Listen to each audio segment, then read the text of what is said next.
오늘 봉독해드린 우리 시편 131편은 제가 시편 가운데서 91편과 더불어서 가장 에, 은혜를 많이 받는 그런 시편 중에 하나입니다. 이 부제가 성전으로 올라가는 노래라는 부제가 붙어 있죠. 이 성전에 올라가는 노래 가운데서 성전에 올라가는 노래의 12번째의 그 시편이 오늘 131편입니다. 성전에 올라가는 노래란 결국 하나님을 찬양하는 노래라는 것이죠. 그럼 하나님을 믿고 찬양한다는 게 뭔가 하는 거죠. 우리는 하나님을 믿나요? 아니면 이용하나요? 오늘 본문이 하나님을 믿는 것이 어떤 상태인가를 우리들에게 잘 보여주는데요. 여러분들이 아마 잘 아시는 분 가운데 샤를로 드 푸코라고 하는 그런 이름을 아마 들어보셨을 겁니다. 프랑스가 낳은 가장 위대한 수도자라는 그런 그 칭호를 받는 분이죠. 1858년생인데 이 프랑스에서 태어난 이는 이제 태어날 때부터 캐톨릭 신자였겠죠. 그런데 아주 어린 나이에 부모를 잃으면서 그는 신앙의 길에서 떠나게 됩니다. 그래서 그 프랑스 육군 사관학교를 들어가서 장교가 돼서 북아프리카에 그 반란이 일어나는데 거기에 이제 참전을 하게 돼요. 그런데 어, 자신의 상관의 명령에 의해서 반란군의 한 사람의 그 반란군을 이제 총으로 쏴서 사망하게 시키면서 그는 이제 인생의 회의를 느끼게 되면서 이제 그 군대를 떠나게 됩니다. 그래서 학자가 돼서 이제 모로코라는 나라를 탐험하면서 그 모로코가 아시듯이 이슬람 국가이지 않습니까? 이슬람 아주 진실된 이슬람 신도들의 삶을 보면서 충격을 받게 되고 다시 이제 하나님을 믿는 신앙의 길로 들어서게 되죠. 또 오랜 기간 동안 이제 수도원 생활을 한 후에 그 푸코의 나이 43세가 돼서 그는 신부의 서품을 받고 세상에서 가장 버림받은 사람들이 살고 있다고 여겨지는 아프리카 사하라 의 베니 베스라는 곳에 들어가서 15년 동안 선교사의 삶을 삽니다. 그의 마지막은 참으로 좀 참혹해요. 자기가 그 자신의 그 말씀을 듣던 그런 사람들 가운데 한 사람이 푸코에게 총을 쏴서 거기서 순교를 당하게 됩니다. 이 푸코가 그 베니아베스라는 데서 이 신앙생활을 하면서 그 나무를 보면서 이제 이런 묵상을 해요. 깊은 깨달음을 얻는데 나무는 떨어지는 자신의 잎이나 가지가 부서져 나가는 것에 대해서 이렇게 안절부절하지 않는다는 거예요. 길을 쓰거나 떨어지지 못하도록 길을 쓰거나 떨어지는 것을 잡으려고 안달하지 않고 그저 어, 묵묵히 자신의 그 나무의 상황을 아, 받아들인다는 것이죠. 그런 나무를 보면서 푸코는 자기 자신의 신앙을 들여다보는 거예요. 나는 하나님을 믿는다 하면서 조금 가난하고 조금 건강이 없다고 해서 이렇게 절망하고 이렇게 안절부절한다면 저 나무보다는 나는 더 하찮은 존재이지 않겠느냐라는 거예요. 그래서 그 이후로 푸코는 자신의 상황을 그대로 받아들이면서 하나님을 믿는 신앙에 자신의 삶을 전부 드리죠. 이 푸코가 한 유명한 말이 있습니다. 하나님을 믿는 사람에게 가장 어려운 것이 무엇인지 아십니까? 그렇게 물으니까 푸코가 이렇게 대답을 해요. 하나님을 믿는 사람에게 가장 어려운 것은 하나님을 믿는 것이다. 하나님을 믿는 사람에게 가장 부족한 것이 무엇입니까? 푸코는 하나님을 믿는 사람에게 가장 부족한 것은 하나님을 향한 신앙이다. 하나님을 믿는다 하고 하나님 앞으로 나아가는 사람에게 필요한 것은 나의 열심과 노력이 아니라 순종입니다. 순종은 하나님을 그대로 믿는 거예요. 우리는 무엇을 믿고 있느냐? 오늘 본문을 좀 우리가 이렇게 살펴보면서 신앙을 좀 점검을 하는 시간이 됐으면 좋겠습니다. 이 131편은 성서학자들이 이렇게 정의를 해요. 가장 읽기 쉬운 시편이면서 가장 배우기 어려운 시다. 하나님께 나아가는 사람들이 가져야 할 것들과 버려야 할 것들을 알려주고 있죠. 여러분, 하나님을 믿지 않는 것, 우리가 신을 믿지 않는 것을 무신론자라고 그러잖아요. 근데 실천론적 무신론자들이 있다는 거예요. 교회 안에 실천론적 무신론자들이 많아서 그게 이제 문제라는 거죠. 실천론적 무신론자라고 하는 것은 자신이 잘 믿다고 생각하는데 자기 자신 이외에 아무도 그 사람이 신자라는 것을 인정하지 않는 거예요. 여러분, 하나님 앞에 나아간다는 것, 하나님을 믿는다는 건 두려운 일이에요. 모세가 하나님을 만나죠. 그 불타는 떨기나무 숲에서 하나님의 존재를 경험하지 않습니까? 그때 하나님이 모세에게 뭐라고 얘기를 하냐면 내가 있는 곳이 거룩한 곳이니 신을 벗어라. 그 신이 무엇입니까? 신은 모세 자체예요. 모세가 사는 동안 나름대로 자기 나름대로 가지고 있었던 가치관이나 세계관이나 삶의 태도들 다 벗으라는 거예요. 자기 자신의 생각이나 이념이나 신념에 집착하는 사람들은 하나님 앞에 설 수 없습니다. 내가 나 자신을 온전히 포기하고 서 있는 곳이 거룩한 곳이에요. 오늘 그 본문을 보시면 내 마음이 교만하지 아니하고 내 눈이 오만하지 아니하고 내가 큰 일과 감당하지 못할 놀라운 일을 힘쓰지 아니한다. 그 히브리 단어의 그 no라는 단어가 law입니다. law, L-O 영어로 그렇게 번역할 수 있는데 이 1절에 law라는 단어가 3번 나와요. 교만한 마음을 갖지 마라. 오만한 눈을 갖지 마라. 그리고 큰 일과 놀라운 일을 하려고 애쓰지 마라. 교만한 마음, 오만한 눈, 업적과 성취가 버려야 될 것이라는 거예요.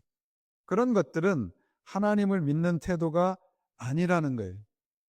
교만한 마음이라는 것은 내 어떤 그 하트를 얘기를 하는 게 아니라 나를 높이려고 하는 의지를 말합니다. 교만한 마음은 내 자신이 높아지려는 의지를 말해요. 그것에서 벗어나라는 것이죠. 벗어나라.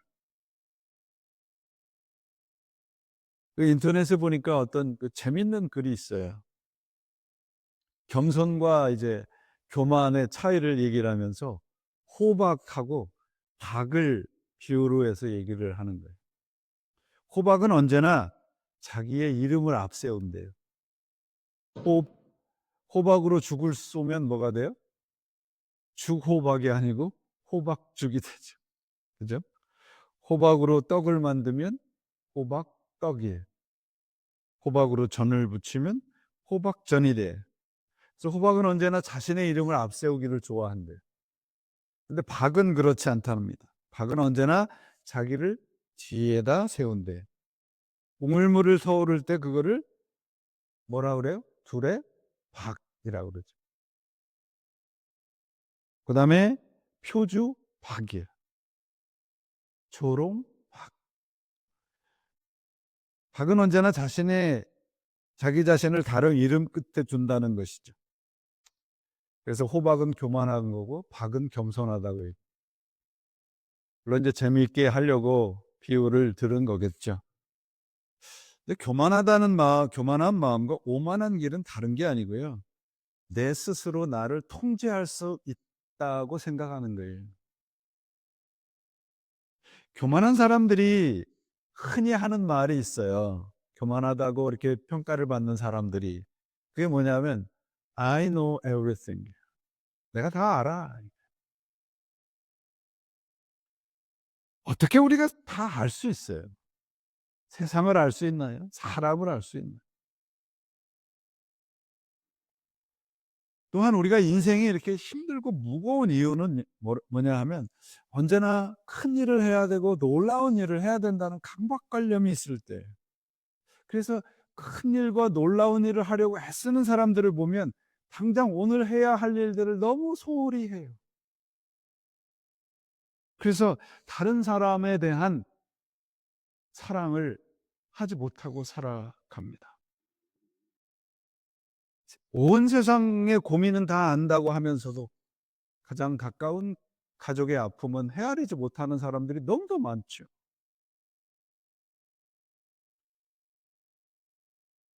미국의 대통령이 바뀌어 가지고 뭐 세상이 확 바뀌었다 하지 않습니까? 그 아들레베가 와서 이렇게 얘기를 하다 보니까 필라델피아 그 공립 학교에서 자기를 가르치던 선생이 자기를 가르치던 제자를 그 이민국에다 신고를 했대요. 불법 체류자도 아니고 시민권자인데 그 사람이 히스패닉이라고, 그 아이가 히스패닉이라고 하는 이유 때문에 이민국에다가 잡아가라고 신고를 했다는 거예요. 이런 일들이 왜 벌어질까요, 여러분?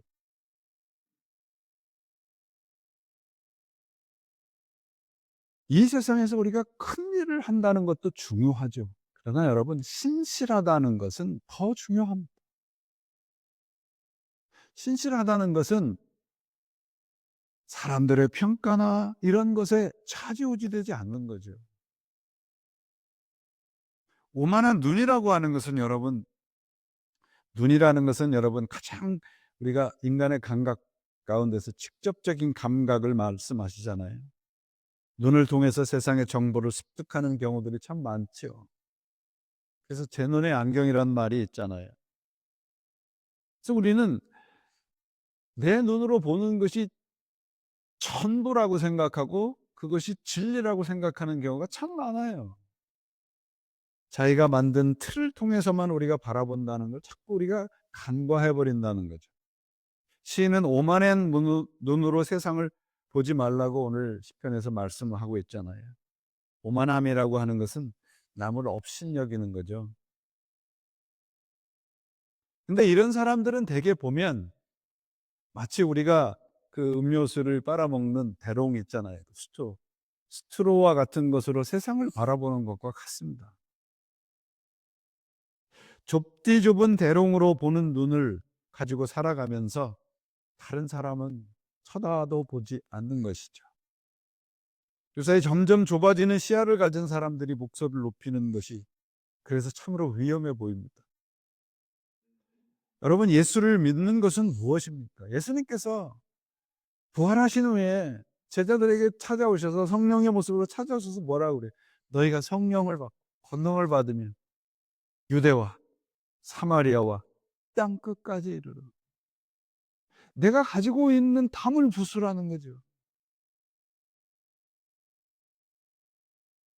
하나님의 시각으로 세상을 바라보는 사람은 자기 자신을 과대평가하지 않습니다. 그래서 오늘 본문에 뭐라고 되어 있습니까? 하나님의 시각으로 세상을 바라보는 사람은 자기가 감당하지 못할 놀라운 일을 하려고 하지 않아요. 예수를 믿으면서 우리가 흔히 저도 젊었을 때 많이 듣는 얘기가 비전을 가져라. 큰 꿈을 가져라.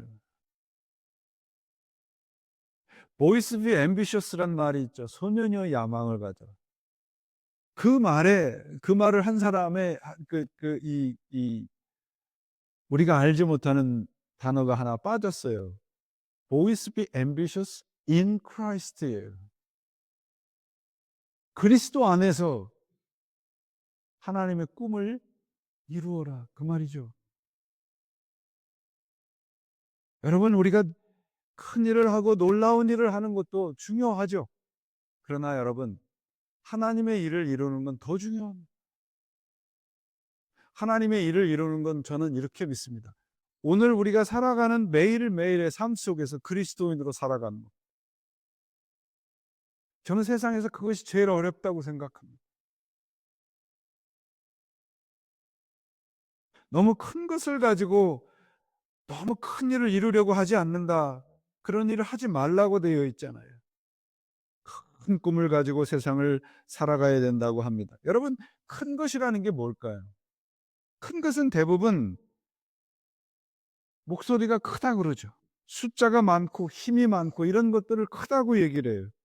그래서 자기 주장을 관철시키기 위해서 목소리를 높이는 사람들이 점점 많아지는 것 같습니다. 그래서 다른 사람들을 함부로 깎아내리는 일들을 너무너무 쉽게 해요. 여러분, 천국에 가면 없는 것이 있답니다. 뭔지 아세요? 천국에 가면 숫자가 없대요. 아라비아 숫자. 우리가 아라비아 숫자로 다 큰 거, 작은 거, 높은 거, 낮은 것, 1등, 꼴등 다 아라비아 숫자로 판단을 하잖아요. 여러분. 그래서 한국이 굉장히 평등한 나라가 됐대요. 무슨 말인가 했더니 한국은 다 아파트 평수로 사람의 등수를 매긴대요. 그래서 평등한 나라가 됐대요. 큰 거 여러분. 하나님의 눈에 큰 것이 과연 진짜이지 않겠습니까?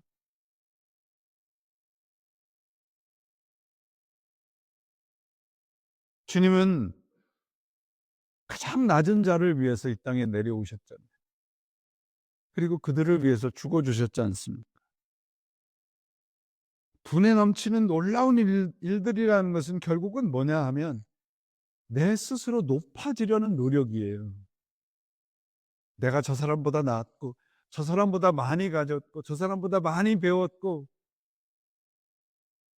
우리 교회가 저 교회보다 크고, 더 많은 재정이 있고, 그게 무슨 의미가 있습니까? 하나님 앞에.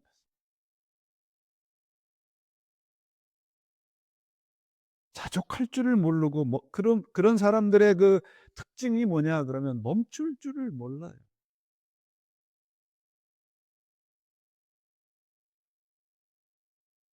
도덕경이라는 책에 보면, 노자의 도덕경에 보면 이런 말이 있어요. 말을 달리며 즐기는 사냥이 사람의 마음을 미치게 하고 얻기 어려운 재화가 사람의 행동을 어지럽힌다.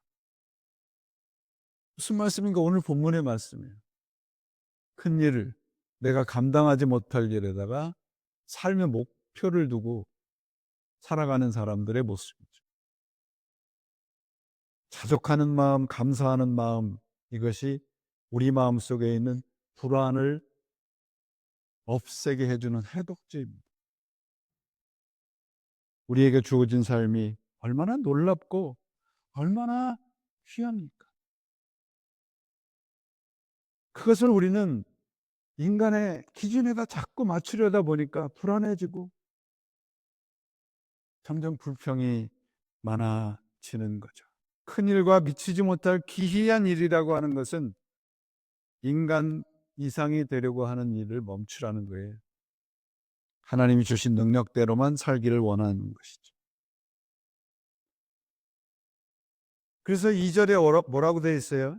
내 영혼으로 고요하고 평온하기를 젖된 아이가 그의 어머니 품에 있음 같게 하나니 내 영혼이 젖된 아이와 같도다. 얼마나 좋아요, 여러분. 2절 말씀을 눈을 감고 곰곰이 묵상해 보세요. 엄마 품에 있는 아기와 같은 그런 평온함. 우리 언제 이런 평온함을 느껴보셨나 생각해 보신 적이 있나요?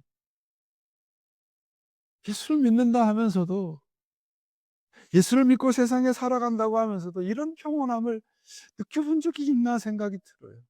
언제나 바쁘고, 언제나 불안하고, 언제나 두려워요. 내가 가진 것이 없어질 것 같고, 가진 것보다 더 많이 못 가져서 불안하고, 이 젖된 아이와 같다는 상태는 여러분, 집착을 버리지 못하고 젖을 달라고 칭얼거리면 그 아이를 그 어머니가 엄하게 다스린다는 뜻을 가지고 있어요.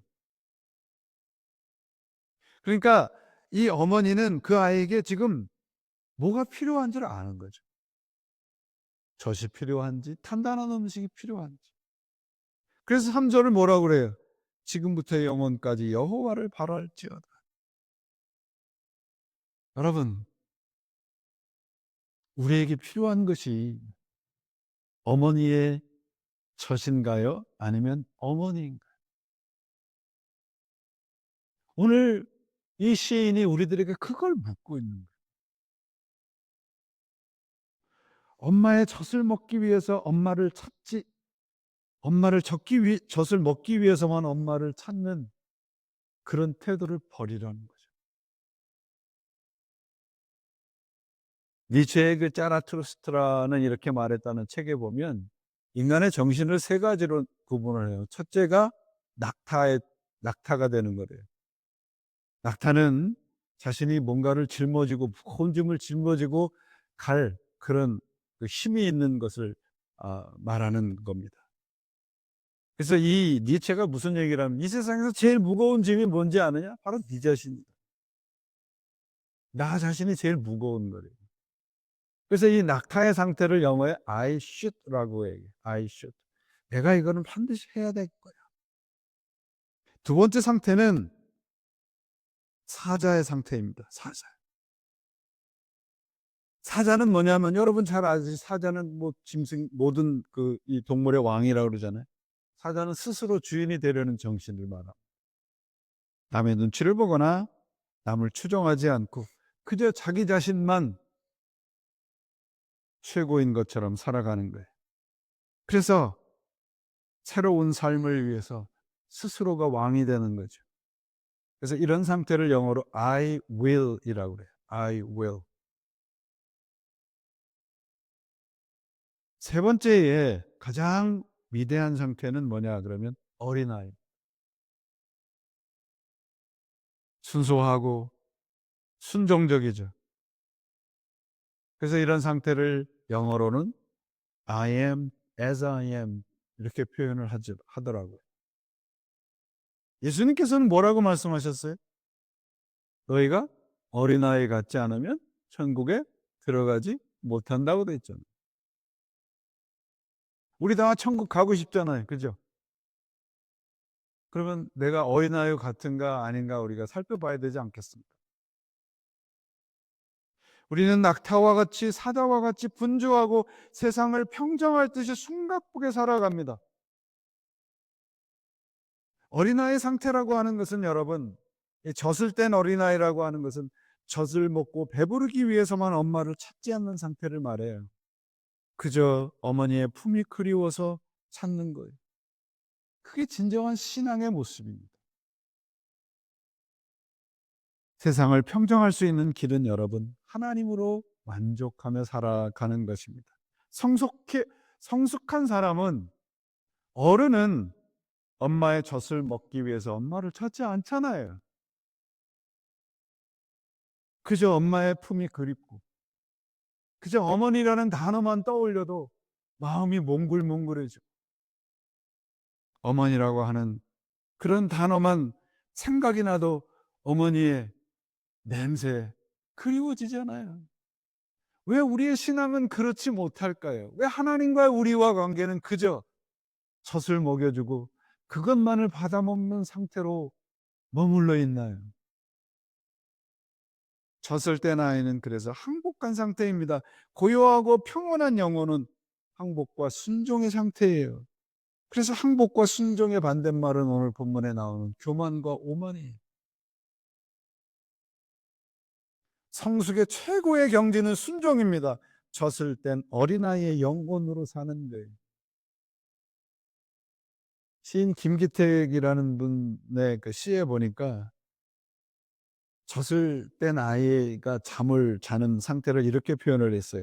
아기는 있는 힘을 다하여 잔다. 아기는 있는 힘을 다해서 잔다. 하나님 앞에 우리가 가면서요, 여러분, 우리가 있는 힘을 다해서 하나님 주시는 평온함을 누리고 살아가나요?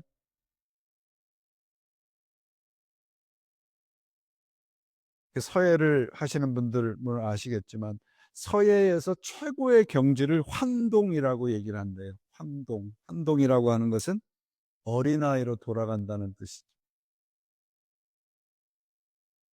그래서 대교 약졸이라고 그래요. 최고의 이 서예의 가장 최고의 솜씨의 그 작품을 대교 약졸이라고 부른다고 하는데요. 이 대교 약졸이라는 것은 최고의 솜씨는 마치 서툰 것처럼 보인다. 그래서 추사 김정희의 그 서예 그 글씨를 보면 마치 글씨를 잘 못 쓰는 사람이 쓴 것 같이 보인다고 그래요. 여러분, 어린아이와 같다는 것은, 젖된 아이와 같은 상태라고 하는 것은 그저 금방 하루아침 사이에 되는 것이 아니고요. 오랜 경험을 통해서 각고의 노력 끝에 얻어지는 거죠. 하나님을 신뢰하는 것은 하루 종일 울어서 되는 게 아닙니다. 하나님 앞에 그렇게 평온한 잠을 잘 수 있는 상태는 하나님의 말씀으로 나를 늘 다루고 단련하고 기도하는 상태에서 이루어지는 상태입니다. 엄마 품에 있는 어린이와 같은 상태는 평안하고 즐거운 상태죠. 엄마의 젖이 아니라 그저 엄마로 만족하는 삶이 필요합니다. 신앙도 마찬가지입니다. 하나님으로 만족하고 하나님으로만 기뻐하고 하나님으로만 감사하는 신앙인들이, 그런 신앙이 그리워지는 시대인 것 같습니다. 이제 우리는 젖을 달라는 칭얼거림을 버리고 그저 어머니의 품에 안기는 어린아이와 같은 신앙으로 살아가야 될 줄 믿습니다. 젖을 뗀 어린아이의 평온함은 오랜 훈련으로 이른 단계입니다. 젖을 뗀다는 것은 성숙한 것을 말해요. 우리는 성숙한 신앙으로 살아가고 있나요? 나이가 되면 저절로 젖을 떼고 간단한 음식을 먹는 것이 아니잖아요, 여러분. 내가 좋아하고 편한 것만 찾는 것이 아직도 젖을 떼지 못한 상태를 말하고 있습니다. 이런 사람들의 특징은 뭐예요? 칭얼거림이에요. 불평이에요. 자족하는 사람, 이것이 어린아이, 젖을 뗀 어린아이와 같은 상태입니다. 요즘에 그 현대인들을 보면 어린아이들이 이렇게 어머니의 젖을 항상 먹고 싶어 하니까 입에다 물리는 게 뭐예요? 그걸 뭐라 그러죠? 공갈젖꼭지라고 하죠. 공갈젖꼭지. 그죠? 많은 사람들이 어른인데도 그거 이렇게 입에다 물고 살아가는 사람들 같은 사람들이 참 많아요. 아무리 빨아도 아무것도 나오지 않는데 그냥 불안하고 공허하니까 그 공갈젖꼭지를 빨아가면서 살아가는 사람들의 모습들이 보인다는 거죠. 예수를 믿는 것은 여러분 젖된 아이와 같은 상태가 되는 거예요. 그저 하나님을 사랑하고 그분으로 만족하는 겁니다. 저는 요사이 제가 좋아하는 단어 가운데 하나가 하나님의 부력이라는 단어예요. 부력이라는 게 이렇게 물이 뜨는 거잖아요. 사람이 물에 빠지면 허우적거리면 금방 가라앉습니다. 그런데 가만히 이렇게 모든 것을 포기하면 사람은 떠요. 그래서 제가 그 고등학교 때 그 인명구조 그런 훈련을 좀 받았거든요. 사람이 참 신비스러워요. 이게 고개가 뻣뻣하면 물에 가라앉아요. 근데 고개를 뒤로 이렇게 제치면 물에 떠요. 인생사 똑같지 않습니까? 하나님과의 관계도 똑같은 것 같아요. 하나님의 은총을 경험했던 어느 시인의 글을 읽었습니다. 슬픔의 파도에 떠밀려도 기쁨의 해안에 닷을 내릴 수 있고 절망의 벼랑에 떨어져도 희망의 빗줄기를 잡을 수 있는 이런 끈질긴 믿음을 버리지 않는다면 오늘 우리의 삶이 좀 힘들어도 우리는 버티고 승리할 수 있습니다. 쇼펜하우어가 인생을 이렇게 얘기를 했어요. 인생은 고통과 권태를 왔다 갔다 하는 시계추와 같다. 고통이라는 것은 뭐냐면 욕망이에요. 그 욕망을 이루고 나면 어느 순간 권태로움이 온다는 거죠. 가만히 생각해 보면 그런 것 같아요. 내가 원하고 내가 하고 싶고 내가 소원하는 것을 이룬다 하면 그 행복이 영원까지 지속되는 것이 아니잖아요. 뭔가 다른 것을 하고 싶죠. 그래서 권태가 오는 겁니다. 마치 어떤 어린아이가 자기가 정말 원하는 그 장난감을 받고 나서 조금 가지고 놀면 내팽개치고. 그래서 1절에 교만한 마음이라고 얘기를 하고 2절에는 영혼이라는 단어를 사용하고 있습니다. 그 마음이라고 하는 것은 욕망으로 가득 찬 상태를 말해요. 영혼이라는 것은 욕망을 버린 포기한 상태를 말합니다. 젖된 아이와 같다는 것은 욕망을 포기한 상태를 말해요. 욕망을 이루는 삶이 아니고 욕망을 버리는 삶입니다. 그것을 성경은 하나님을 믿는 거라고 말하고 있습니다. 현대 기독교의 신앙은 엄마의 품을 상실한 것 같습니다. 개걸스럽게 그저 엄마의 어머니의 젖만을 갈망하는 사람들이 너무나 많아요. 여러분 우리 찬양 잘 아시잖아요. 이 땅에 험한 일 가는 동안 참된 평화가 어디 있나. 우리 모두 다 예수를 삼아 참 평화 누리겠네. 후렴이 어떻게 돼요? 평화로다. 어디서요? 하늘 위에서 내려온. 옆에서 오는 건 진정한 평강이 아니에요. 하늘 위에서 내려오는 하나님의 평강을 누리시기를 바랍니다. 3절에 이스라엘아 이제부터 영원히 오직 주님만을 의지하여라. 고요하고 평안한 영혼으로 살아가기 위한 그 답이 3절입니다. 하나님을 욕구 충족의 대상이 아니고 욕구 충족의 방법이 아니고 젖된 아이와 같이 고요한 마음으로 주님 곁에 누워 있는 거죠. 젖이 아니라 어머니의 품을 찾아야 합니다. 항상 여호와만을 바라라. 이것이 1절과 2절의 결론입니다. 교만한 마음을 버리고 오만한 눈을 버리고 힘을 자랑하지 않기 위해 우리가 해야 할 일은 오직 여호와만을 바라고 살아가는 것입니다. 긍정의 힘이라는 책이 세상에 인기 있잖아요. 거기서 말하는 긍정이라는 게 뭔지 아십니까? 긍정의 힘을 다른 단어로 바꾸면 욕망의 힘이에요. 욕심의 힘이에요. 젖을 위한 신앙, 욕망의 힘을 믿는 신앙을 이제는 우리는 내려놔야 합니다. 어제 제가 시편 78편에서 말씀드렸죠. 이스라엘 백성들이 하나님에게 불평하는 그 시점, 그 순간을 시편 78편 30절에서 이렇게 얘기를 하고 있어요. 그들은 입안에 먹을 것을 넣으면서 아직도 배고프다고 앙탈을 한다. 하나님은 우리들에게 그분 자신을 주셨습니다. 예수 그리스도를 우리에게 구원의 모든 것으로 주셨습니다. 그분으로 만족하며 살아가시길 바랍니다. 우리에게 주어진 시간이 그렇게 많지 않습니다. 벌써 2025년 새해 복 많이 받으세요 인사를 한 적이 바로 어제 같은데 2월 달이에요. 주님의 말씀 가운데서 젖된 아이와 같이 그분의 품에 앉아서 그분의 품에 누워서 하나님으로 만족하는 삶을 살아가시기를 바랍니다. 그래서 우리의 영혼이 언제나 평안하고 고요하고 하나님만 바라는 진정한 평온한 삶을 살아가시는 주님의 사람이 되시기를 예수님의 이름으로 축원을 드립니다. 기도하시겠습니다. 하나님 아버지 감사합니다. 오늘도 하나님께서 함께 하시는 복됨을 누리게 해주시니 감사합니다. 저희들이 드리는 예배를 통해서 하늘의 평강이 임하게 하시고 하나님의 말씀을 통해서 교만하고 오만한 마음 그런 눈들을 버리게 해 주옵소서.